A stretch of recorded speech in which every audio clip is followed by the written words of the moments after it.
This morning on Daybreak, police were able to solve 2 separate parental kidnapping cases this week. And the effects of the ongoing government shutdown are being felt in one particular industry, how it could impact any travel plans.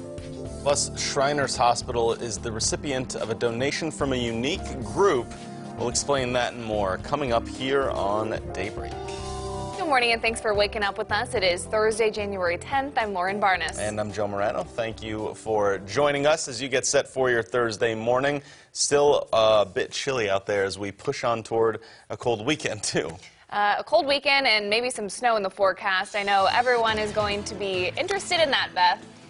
Yeah, it looks like we'll start with rain and then we'll transition into snow, and we'll keep the snow totals small now, but the forecast will definitely change. Today we should be clear with that. Yeah, today we'll have more sunshine, and then clouds will increase through the day. So let's start off with right now. We got temperatures at 24 degrees in Springfield. It is chilly out there, and we do have a couple of clouds across the Ozarks right now. These clouds will taper off. We'll get to see a little bit more sunshine, but then the clouds increase again back by this afternoon. Temperatures right now at 27 in Branson, 24 in West Plains, 20 up in Rolla, and 19 in Clinton. Good news is the winds will be calm today as compared to yesterday, which was very breezy. So wind chill temperatures are pretty much going to be the same as actual temperatures across the Ozarks. Here's what we're looking at. We've got increasing clouds today. Tomorrow we'll have clouds to start with, then rain, snow, which will transition into snow.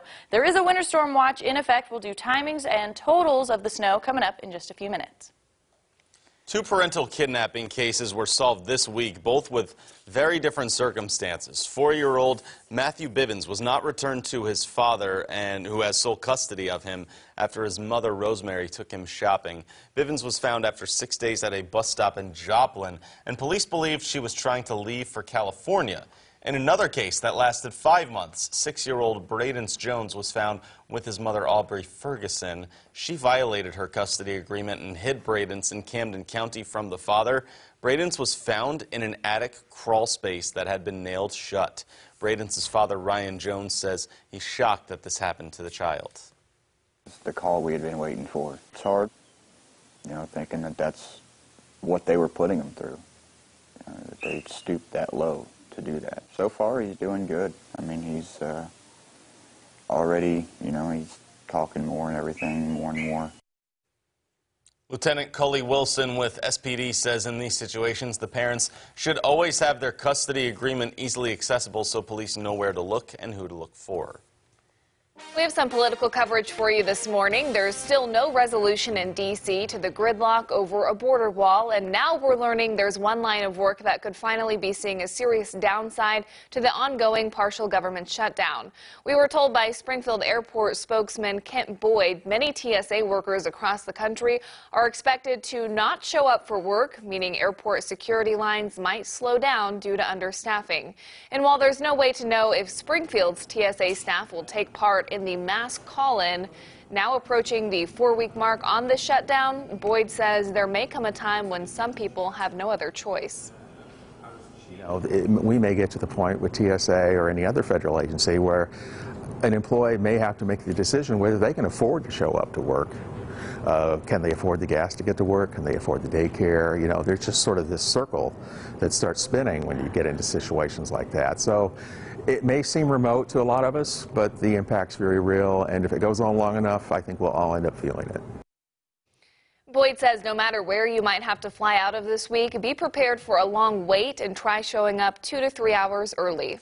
The shutdown is impacting the Arkansas Crime Lab as well. 75 counties in the state depend on the crime lab to process evidence for ongoing cases, and any kind of delay could have major impacts for the state. The Sebastian County Sheriff's Office talks with us about what this shutdown means for them. Certainly we don't want to see any shutdown from the state crime lab standpoint, because it already takes a long time anyway. And that's not the crime lab's fault. They're doing the best they can for 75 counties in Arkansas. There's protocol that has to be followed, and you can't rush the process. Last week, Governor Asa Hutchinson said 6 people at the state crime lab in Little Rock were laid off because they are federally funded. State lawmakers are back to work in Jefferson City. Yesterday, former state rep and now state senator Eric Burleson was sworn in. We spoke with Senator Burleson about his priorities for the upcoming session.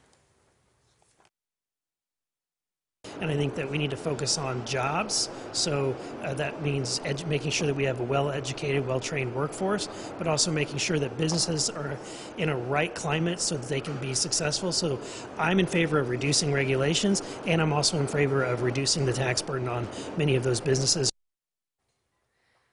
Missouri Governor Mike Parson will give his State of the State address next Wednesday in Jeff City. One 80s rock band now has donated their greatest hit to an even greater cause. Color 10's Hannah Zettel joins us now with how some people locally might be benefiting.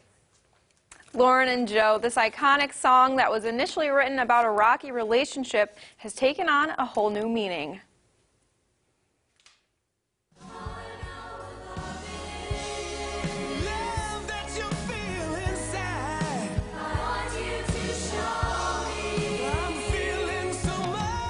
The release of British rock band Foreigner's song, I Wanna Know What Love Is, topped the charts in 1984. A brand new recording of the hit has taken on a whole new meaning. An updated music video was filmed at a Shriners Hospital for Children, the recipient of the song's donation. It's just going to bring great awareness to the Shriners Hospital. It'll be perfect for them because they need that, and they need people to give the donations. Nationwide, members of the Shriners raise money and seek donations to support the pediatric care of children. Chuck Oheim is the chief rabbin at the local ABA Shrine Mosque. We've got about 3,100 patients that we have at the hospital right now. Those who are in the southwest Missouri area, St. Louis Hospital is the one that we serve. Shriners hospitals have treated over 1.3 million children across the globe, including patients from Springfield. Ellie Alberti is a high school junior who received treatment from the Shriners as a child and even underwent surgery by the time she was 14. It turned out great. I was happy with the surgery and happy with the recovery, happy with the braces. There wasn't anything that I was upset with or mad about. All proceeds from pre-orders and downloads of the song and music video will directly benefit Shriners hospitals. I think it's perfect for the Shriners because there wasn't one person there that didn't want to help you and didn't care about you when you were needing treatment. Chuck Oheim from the local shrine told me that if I want to know what love is, ask any parent, patient, or medical staff at those hospitals. Back to you. All right, Hannah, very fitting of a song there. Very good to see. I didn't know you could donate a song. I didn't either. It's pretty impressive and very good on the band there. Yeah, I like that. Still ahead for you this morning on Daybreak, how the shutdown is now impacting the FDA's handling of food. Plus, we have Beth in for Elisa this morning. She has your forecast in full to get you moving on this Thursday.